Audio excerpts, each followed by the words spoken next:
ಈ ಒಂದು ಆಸಂದಿ ಗಂಗರ ಒಂದು ಮನೆತನದ ಒಂದು ಸ್ಥಾಪಕ ಯಾರಂದರೆ ವೈಜರಸ. ಈ ವೈಜರಸ ಬಂದು ಸುಮಾರು 1080ರಿಂದ ಬಂದು 1110 30 ವರ್ಷಗಳ ಕಾಲ ಒಂದು ದೀರ್ಘ ಆಳ್ವಿಕೆ ಕೂಡ ಮಾಡಿರ್ತಾನೆ. ಅವನಿಗೆ ಕೊಂಗುಣಿ ವರ್ಮ, ಧರ್ಮ ಮಹಾರಾಜ, ಕುವಲಾಳ ಪುರವರಾಧೀಶ್ವರ ಅಂತ ಕೂಡ ಬಿರುದುಗಳಿದ್ದದ್ದು ಕೂಡ ಕಂಡುಬರುತ್ತೆ.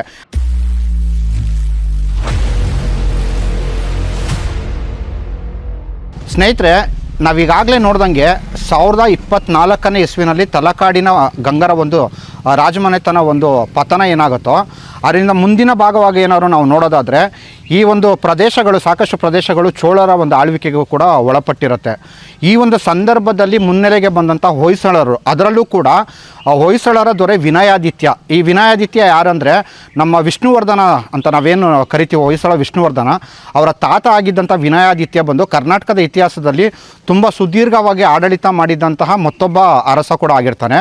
ಸುಮಾರು 51 ವರ್ಷಗಳ ಕಾಲ ಒಂದು ಆಳ್ವಿಕೆಯಲ್ಲಿ ವಿನಯಾದಿತ್ಯ ಬಂದು 6ನೇ ವಿಕ್ರಮಾದಿತ್ಯ ಅಥವಾ ಕಲ್ಯಾಣದ ಚಾಲುಕ್ಯರ ಪ್ರಸಿದ್ಧ ದೊರೆ 6ನೇ ವಿಕ್ರಮಾದಿತ್ಯನಿಗೆ ಸಾಮಂತನಾಗಿ ಕೆಲಸ ಮಾಡೋ ಸಂದರ್ಭದಲ್ಲಿ ಈ ಒಂದು ಆಸಂದಿಯ ಗಂಗರ ಒಂದು ಮನೆತನ ಏನಿರುತ್ತೋ ಅದನ್ನು ಕೂಡ ಮುನ್ನೆಲೆಗೆ ತೊಗೊಂಬರ್ತಾನೆ.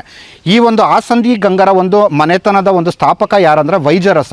ಈ ವೈಜರಸ ಬಂದು ಸುಮಾರು 1080ರಿಂದ ಬಂದು 1110 30 ವರ್ಷಗಳ ಕಾಲ ಒಂದು ದೀರ್ಘ ಆಳ್ವಿಕೆ ಕೂಡ ಮಾಡಿರ್ತಾನೆ.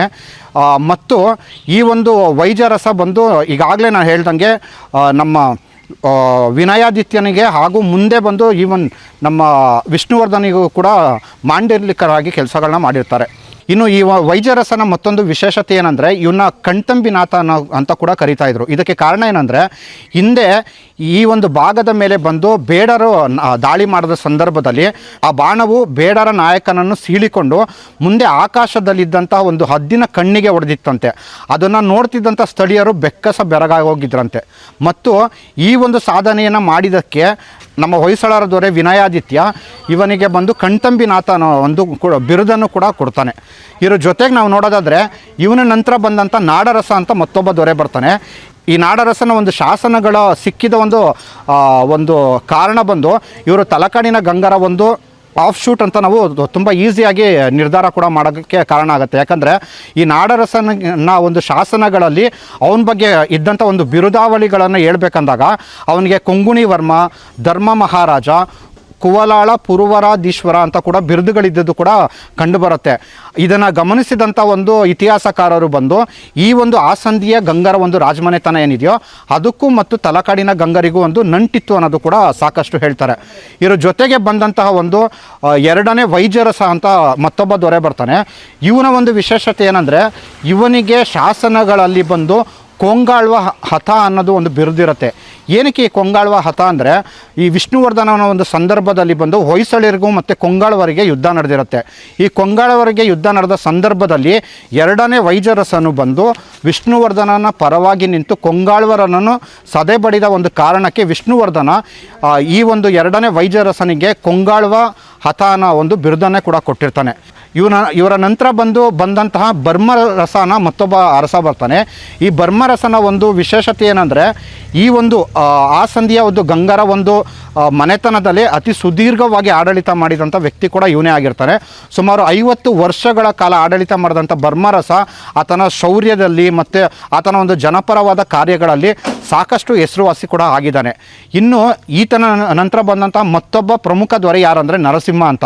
ಈಗ ನೀವು ನನ್ನಿಂದೆ ನೋಡ್ತಾ ಇದ್ದೀರಾ ಈ ಒಂದು ಗುಡಿ, ಈ ಗುಡಿ ಕೂಡ ಕಟ್ಟಿದ್ದು ನಮ್ಮ ನರಸಿಂಹನೇ. ಹೀಗೆ ನರಸಿಂಹನು ಸೇರಿ ಅಂದರೆ ಒಟ್ಟಾರೆ ಬಂದು ಆಸಂದಿಯ ಒಂದು ಇತಿಹಾಸ ನಾವು ನೋಡೋದಾದರೆ ಸುಮಾರು 1225 ಇಸ್ವಿಯವರೆಗೂ ಅಂದರೆ ಸುಮಾರು 240-250 ವರ್ಷಗಳ ಕಾಲ ಈ ಒಂದು ಭಾಗದಲ್ಲಿ ನೆಲೆ ನಿಂತು ಈ ಒಂದು ಪ್ರದೇಶಕ್ಕೆ ಬಂದು ಸಾಕಷ್ಟು ಕೊಡುಗೆಗಳನ್ನು ಕೂಡ ಕೊಟ್ಟಿದ್ದಾರೆ. ಇನ್ನು ಇದ್ರ ಜೊತೆಗೆ ಅಂದರೆ ನಾಡರಸನ ನಂತರ ಬಂದು ಈ ಒಂದು ಭಾಗದಲ್ಲಿ ಯಾರ್ಯಾರು ಆಡಳಿತ ಮಾಡಿದ್ರು ಅಂತ ನೋಡಿದ್ರೆ ವೈಜರಸ ಇವನು ಬಂದು ಹೊಯ್ಸಳರ 2ನೇ ಬಲ್ಲಾಳನ ಮಾಂಡಲಿಕ ಆಗಿರ್ತಾನೆ. ಮರುಳ ಮಾರ್ಕಂಡ ದೇವ ಈತನು ಕೂಡ 2ನೇ ಬಲ್ಲಾಳನ ಮಾಂಡಲಿಕನಾಗಿ ಆಡಳಿತ ಮಾಡಿರ್ತಾನೆ. ಹೆಬ್ಬಾರಿ ಮಾರ್ಕಂಡ ದೇವ ಈತ ಕೂಡ 2ನೇ ಬಲ್ಲಾಳ ಮತ್ತು 2ನೇ ನರಸಿಂಹನ ಒಂದು ಮಾಂಡಲಿಕನಾಗಿ ಆಡಳಿತ ಮಾಡಿರ್ತಾನೆ. ಹೀಗೆ ಸುಮಾರು 1225ರವರೆಗೂ ಆಡಳಿತ ಮಾಡಿದಂಥ ಒಂದು ಕರ್ನಾಟಕದ ಒಂದು ಪ್ರಸಿದ್ಧ ಮನೆತನ ಬಂದು ಈ ಆಸಂದಿಯ ಗಂಗರು. ಇನ್ನು ಇದೆಲ್ಲ ಮಾಹಿತಿಯನ್ನು ನನಗೆ ನೀಡಿದ್ದು ಐತಿಹಾಸಿಕ ತಾಣ ಆಸಂದಿ ನಾಡು ಅನ್ನೋ ಈ ಒಂದು ಪುಸ್ತಕದಲ್ಲಿ ದೊರೆತಂತಹ ಒಂದು ಮಾಹಿತಿಗಳು. ಈ ಪುಸ್ತಕವನ್ನು ಬರೆದಿದ್ದರಲ್ಲಿ ಶಶಿಧರ್ HJ ಅಂತ ಒಬ್ಬರಿದ್ದಾರೆ. ಅವರು ನನ್ನ ಗೆಳೆಯರು ಕೂಡ ಹೌದು. ನಿಮ್ಗೇನಾದರೂ ಈ ಆಸಂದಿಯ ಬಗ್ಗೆ ಸಾಕಷ್ಟು ಮಾಹಿತಿ ಏನಾದರೂ ನಿಮ್ಗೆ ಬೇಕಾದರೆ ನೀವು ಪುಸ್ತಕವನ್ನು ಆದಷ್ಟು ತೊಗೊಳ್ಳಿ, ಇದನ್ನು ತೊಗೊಂಡು ಓದಿ. ಮತ್ತು ಈ ಪ್ರದೇಶಕ್ಕೆ ಏನಾದ್ರು ಬಂದಾಗ ಈ ಒಂದು ಸ್ಥಳೀಯವಾಗಿ ಇಲ್ಲಿರುವಂಥ ಗುಡಿ ಮತ್ತು ಇಲ್ಲಿರೋ ಒಂದು ಇತಿಹಾಸವನ್ನು ನೀವು ಸಂಪೂರ್ಣವಾಗಿ ಈ ಒಂದು ಪುಸ್ತಕದಲ್ಲಿ ನೀವು ನೋಡ್ಬೋದು ಅಂತ ಕೂಡ ಹೇಳ್ತೀನಿ. ಕನ್ನಡ ನಾಡು ನುಡಿ, ಕನ್ನಡಿಗರ ಭವ್ಯ ಇತಿಹಾಸ, ಸಂಸ್ಕೃತಿ, ವಾಸ್ತುಶೈಲಿ ಮುಂತಾದ ವಿಷಯಗಳನ್ನು ವಿಡಿಯೋಗಳ ಮೂಲಕ ದಾಖಲಿಸುವ ನಮ್ಮ ಪ್ರಯತ್ನಕ್ಕೆ ನೆರವಾಗಿ. ಇನ್ನು ಆಸಂದಿ ಗಂಗರ ಒಂದು ರಾಜಧಾನಿ ಯಾವುದಪ್ಪ ಆಗಿತ್ತು ಅಂದರೆ ಇದೇ ಗ್ರಾಮ, ಅಂದರೆ ಈ ಒಂದು ಆಸಂದಿ ಅನ್ನೋದೇ ಈ ಸ್ಥಳ. ಇದನ್ನು ಶಾಸನಗಳಲ್ಲಿ ಆಸಂದಿ ನಾಡು, ಆಸಂದಿ ತಟಾಕ, ಆಸಂದಿ ಸೀಮೆ ಹೀಗೆ ಸಾಕಷ್ಟು ಕಡೆ ಉಲ್ಲೇಖ ಆಗಿದೆ. ಇದ್ರ ಜೊತೆಗೆ ಆಸಂದಿ ಒಂದು ಐತಿಹಾಸಿಕವಾಗಿ ಮೊಟ್ಟ ಮೊದಲ ಬಾರಿಗೆ ಎಲ್ಲಿ ದಾಖಲೆ ಆಗಿದೆ ಅಂದರೆ ಇಲ್ಲೇ ಪಕ್ಕದಲ್ಲೇ ಒಂದು ಊರಿಗಿದೆ. ಆ ಊರಿನ ಹೆಸರು ಬಂದು ಮುದಿಗೆರೆ ಅಂತ. ಕದಂಬರ ಒಂದು ಶಾಸನ ಅಂದರೆ ಸಾಮಾನ್ಯ ಶಕ 495ರಲ್ಲಿ ಬರೆಸಿದಂಥ ಒಂದು ತಾಮ್ರ ಶಾಸನದಲ್ಲಿ ಈ ಆಸಂದಿಯ ಒಂದು ಉಲ್ಲೇಖ ಕೂಡ ಬರುತ್ತೆ.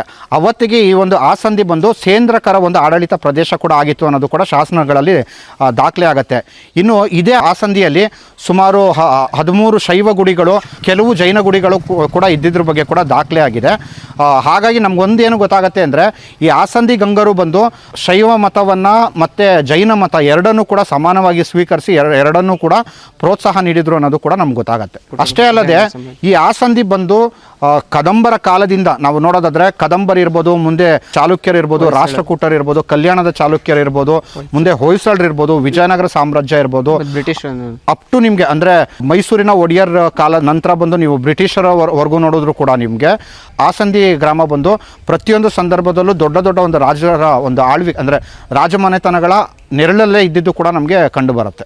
ಈ ಒಂದು ಸಂಚಿಕೆಯನ್ನು ಇಲ್ಲಿಗೆ ಮುಗಿಸೋಣ. ಮತ್ತು ಮುಂದಿನ ಸಂಚಿಕೆಯಲ್ಲಿ ಗಂಗೇಶ್ವರ ಮತ್ತು ಬ್ರಹ್ಮೇಶ್ವರ ಗುಡಿ ಅಂತೇನಿದೆಯಾ ಅದರ ಒಂದು ವಿವರಗಳನ್ನು ಬಂದು ಮುಂದಿನ ಒಂದು ಸಂಚಿಕೆಯಲ್ಲಿ ನಾವು ನೋಡೋಣ. Thank you. ಕನ್ನಡ ನಾಡು ನುಡಿ, ಕನ್ನಡಿಗರ ಭವ್ಯ ಇತಿಹಾಸ, ಸಂಸ್ಕೃತಿ, ವಾಸ್ತುಶೈಲಿ ಮುಂತಾದ ವಿಷಯಗಳನ್ನು ವಿಡಿಯೋಗಳ ಮೂಲಕ ದಾಖಲಿಸುವ ನಮ್ಮ ಪ್ರಯತ್ನಕ್ಕೆ ನೆರವಾಗಿ.